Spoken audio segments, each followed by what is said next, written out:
7:30 a.m. Right now, across the country, millions of people are waking up because of a number on a screen.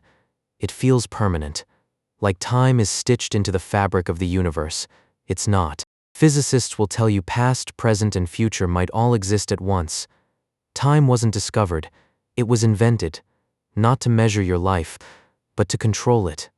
And once you see how, you'll never look at a clock the same way again. So if humans didn't need clocks for 200,000 years, how did anything ever get done? Rewind 20,000 years. There are no alarms, no Mondays, no such thing as running late. A hunter wakes with the sunrise, tracks a herd across open grassland, and sleeps again when it gets dark. No one's scheduling this. His own biology already is. It's called a circadian rhythm, and it's still running inside you right now. Whether you check a clock or not, for most of human history, that internal clock was the only clock anyone needed.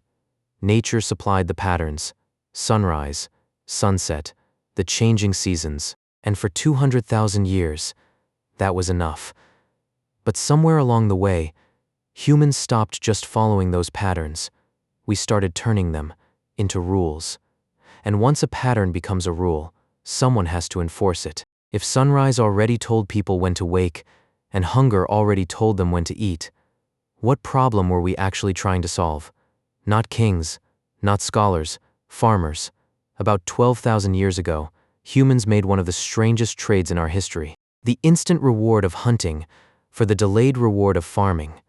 Plant a seed today, and you might not eat until next season. That shift changed everything, because now, timing wasn't just helpful, it was survival. Miss the planting window by 2 weeks, and an entire village could starve when the harvest failed. Along the Nile, farmers tracked the flooding with such precision, their calendar still roughly lines up with modern astronomy. In Babylon, priests mapped the moon and stars to answer one simple question: when do we plant?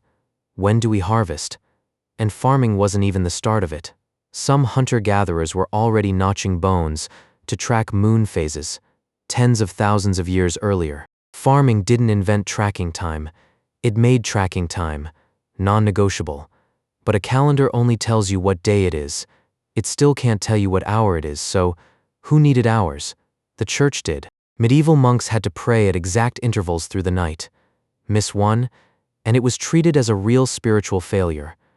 Candles and sundials weren't precise enough, so monks helped drive something new into existence: the mechanical clock.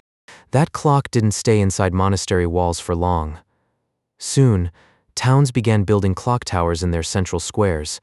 For the first time in human history, people weren't waking up because the sun told them to. They were waking up because a machine told them to.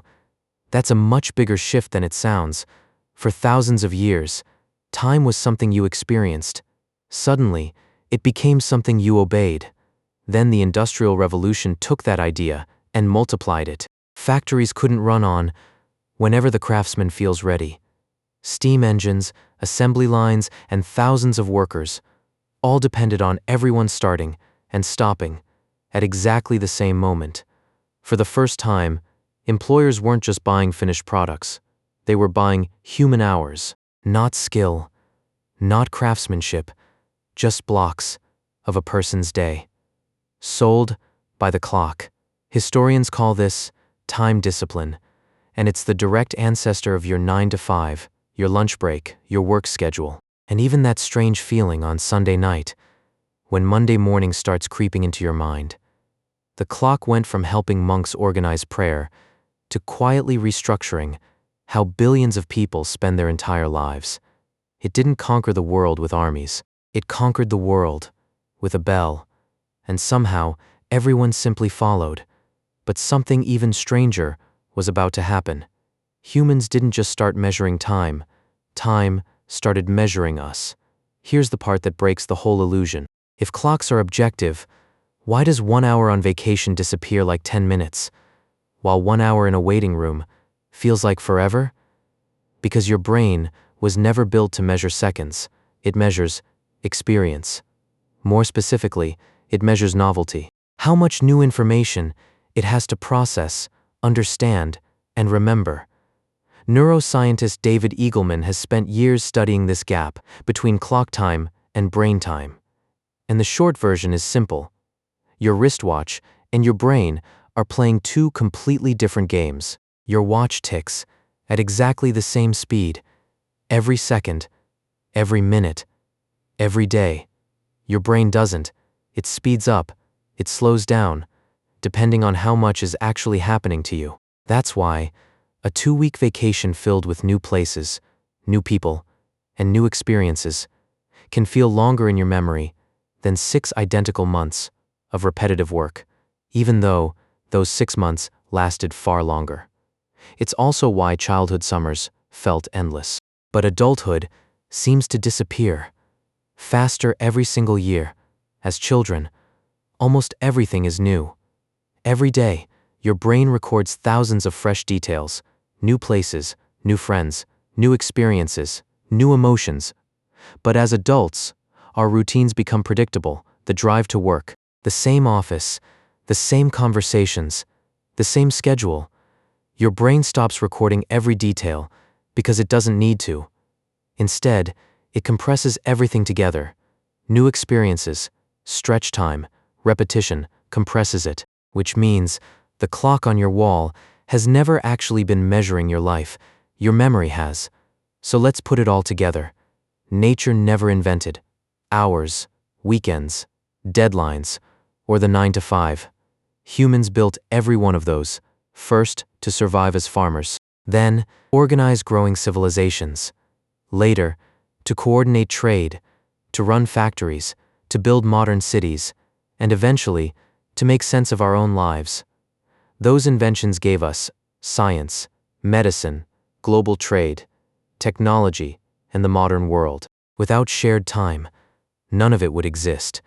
But they also planted one quiet idea, that every second of your life is supposed to be productive, that every minute must be optimized, that wasting time is somehow wasting life. Tomorrow morning, when your alarm goes off, remember this: that sound isn't coming from nature. It's coming from one of the most successful inventions our species has ever created.